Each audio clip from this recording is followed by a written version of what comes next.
The official charges in this case are severe: first-degree murder, multiple counts of arson, indignity to a human body, and accessory after the fact. These are the exact charges leveled against two men from the cities of Mississauga and Toronto. Their target was David Robson, a 65-year-old man living in the quiet township of Melancton.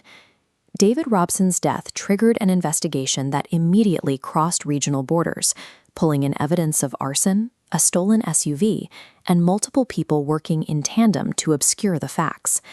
When investigators arrive at a chaotic aftermath like this, they have to reverse engineer the crime. They start with the physical destruction left behind and work backward, assigning specific legal culpability to every single action the perpetrators took. To understand exactly how David Robson died, we have to look closely at the legal charges. They provide a precise map of the suspect's attempted cover-up and exactly where they failed. The clock on this investigation starts on Thursday, March 21, 2024, at roughly 5 p.m. That is the exact moment David Robson was last seen alive in Melancton. Following that sighting, there is a complete 4-day gap of silence. It isn't until Monday, March 25th, that David is officially reported missing to the authorities. This timeline isolates that critical 4-day window. In Canadian law, a first-degree murder charge requires the act to be planned and deliberate. By charging Jacek Trela with first-degree murder, investigators indicate the violence during this gap was calculated. The situation changed on March 25th. Police received the missing person report as emergency crews were dispatched to a fire at David's residence. This is where the arson charges enter the record. Both Trela and a second suspect, Piotr Olszewski, are formally charged with arson in connection to the property. A house fire coinciding with a disappearance suggests a deliberate effort to destroy evidence. The physical fire represents a coordinated attempt by both suspects to obliterate the primary crime scene and erase any forensic link to the murder. The timing of the blaze shifted the focus of the case. With the primary scene destroyed by fire, police began looking for signs of a coordinated attempt to hide evidence. But the perpetrators overlooked a massive logistical flaw. On that same Monday, police noted a third crucial element missing from the property: David's vehicle. Take a look at this vehicle.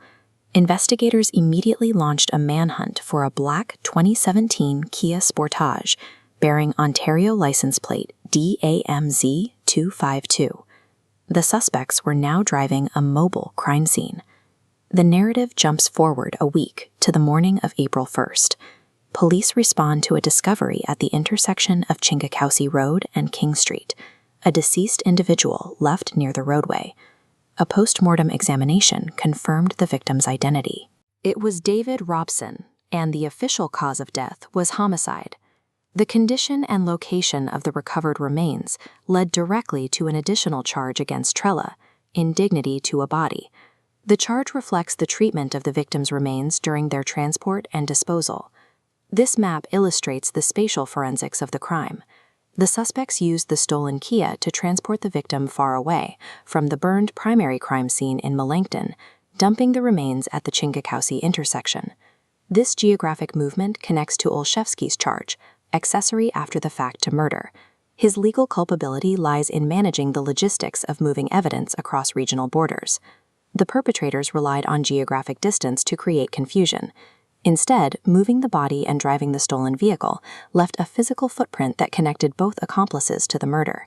That evidence footprint eventually cornered them. On April 28th, authorities arrested 29-year-old Jacek Trela in Mississauga. Soon after, police apprehended 42-year-old Piotr Olszewski in Toronto, finalizing the multi-jurisdictional sweep required to close the case. To hide their actions, Trela and Olszewski used fire to destroy the primary scene and stolen transportation to move evidence across the province. The specific anatomy of the final charges proves that the cover-up failed. Investigators successfully linked an abandoned body, a stolen Kia, and a burning house into a single timeline of events. No matter how much chaos a perpetrator creates, methodical forensic work tracks the physical footprint backward. By reading the debris left behind, investigators cut through the smoke to secure justice for David Robson and the Melancton community.